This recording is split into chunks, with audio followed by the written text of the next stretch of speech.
Bank থেকে বার্ষিক 8% মুনাফায় কিছু টাকা ঋণ নিয়ে 1 বছর পর 600 টাকা মুনাফা দেওয়া হলো। আসল কত ছিল?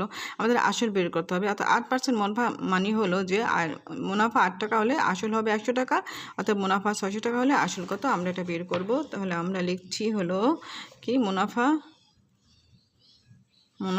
8 টাকা হলে আসল হবে 100 টাকা।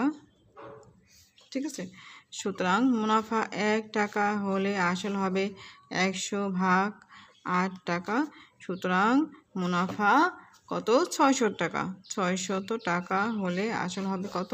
100 গুণ 600 ভাগ 8।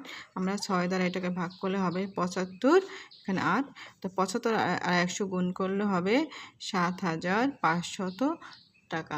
সুতরাং আসল হবে 7500 টাকা।